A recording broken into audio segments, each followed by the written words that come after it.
اللہ وبرکاتہ۔ ہم تک یہ خبر پہنچی ہے کہ ملک کی معروف شخصیت اور ایک معروف پوئٹ جناب جاوید اختر صاحب کولکتہ تشریف لا رہے ہیں۔ اس وقت میں جناب جاوید اختر صاحب سے مخاطب ہو کر عرض کرنا چاہتا ہوں کہ ہم نے آپ کی بہت سی ویڈیوز دیکھی ہیں جہاں پہ آپ نے پبلکلی ایتھیسٹک آئیڈیالوجیز کو پروموٹ کرنے کی کوشش کی ہے، اور نہ صرف یہ کہ اسلام بلکہ تمام مذاہب کا آپ نے انکار کیا، اور آپ نے لوگوں کے ذہنوں میں ایگزسٹنس آف گاڈ کے تعلق سے بہت سے شکوک و شبہات اینڈ ڈاؤٹس ڈالے ہیں۔ لہٰذا میں آپ کو انشاءاللہ تعالی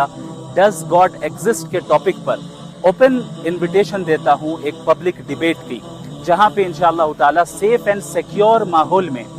بالکل پیسفلی اور اکیڈمک انداز میں ڈز گاڈ ایگزسٹ کے ٹاپک پر ہم آپ سے ڈیبیٹ کرنے کے لیے تیار ہیں۔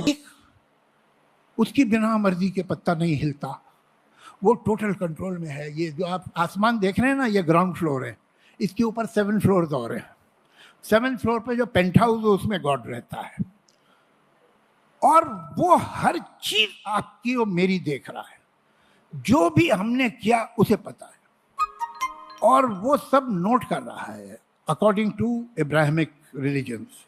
پھر جب آپ مرتے ہیں تو ایک دن وہ آپ کو سامنے کھڑا کرے گا اور پوچھے گا تم نے یہ کیا تھا، اچھا، اور تم نے وہ کیا تھا، تو ادھر بھیجو، اسے ادھر بھیجو، اس پہ بھی کچھ میرے پرابلم ہے میں بتاؤں گا۔ تو اگر تمہاری مرضی کے بنا پتہ نہیں ہلتا ہے اور سب کچھ تم دیکھ رہے ہو، اور یہ جو ریلیجس لوگ ہیں یہ مندر اور مسجد اور چرچ جا کے دعا بھی مانگتے ہیں، میرے بیٹے کو وہ نوکری مل جائے، میری بیٹی کی شادی وہاں پر ہو جائے، تو اس کے مطلب ہے کہ یہ ڈے ٹو ڈے لائف میں بھی انٹرفیئر کرتا ہے۔ تو پھر یہ جو دنیا میں اتنا انیائے ہے، دنیا میں اتنی بھوک ہے، اتنی بیماری ہے، اتنی مجبوری ہے، اتنے بلاৎکار ہیں، اتنے ہتیائیں ہیں، یہ اس کے سامنے ہو رہے ہیں، اور یہ چاہے تو روک سکتا ہے، لیکن یہ ہونے دیتا ہے۔ اور یہ مجھ سے پوچھے گا، اس کی مجال ہوگی کہ مجھ سے پوچھے گا کہ تم نے کیا کیا دنیا میں۔ میں پوچھوں گا اگر یہ نکلا کہ بھائی تم نے کیا کیا تھا۔ یہ سونامی میں جو چھوٹے چھوٹے بچے مر گئے، بڈھے بڑھیا مر گئے، انہیں تم بچا سکتے تھے؟ یہ بچے کو جب ڈپتھیریا ہوتا ہے 6 مہینے کے بچے کو، تو نیلا پڑ جاتا ہے، سانس کی نالی بند ہوتی ہے، جالی آ جاتی ہے اس میں، اور وہ گھٹ کے نیلا ہو کے مرتا ہے۔ تم دیکھ رہے تھے یہ ہزاروں لاکھوں بچے ڈپتھیریا سے مرتے ہیں،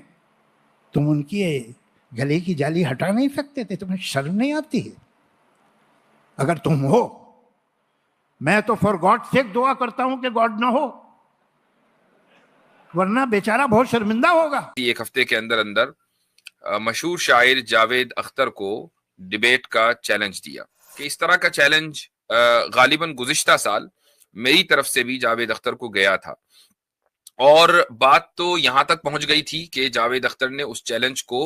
قبول کر لیا تھا، کہ انہوں نے باقاعدہ ایک چیلنج دیا کہ بھئی آپ، اور بار بار اس چیز کی وضاحت کی، صراحت کی کہ اکیڈمک ماحول میں ہم یہ گفتگو کریں گے، اور آپ کے لیے ریڈ کارپیٹ بچھایا جائے گا، آپ کا استقبال کیا جائے گا، آپ کی سیکیورٹی کا کوئی مسئلہ نہیں ہے، آپ یہاں آئیں اور گفتگو کریں۔ آئندہ کسی دوسرے شہر میں جاوید اختر کی کسی لرنڈ مسلم سے،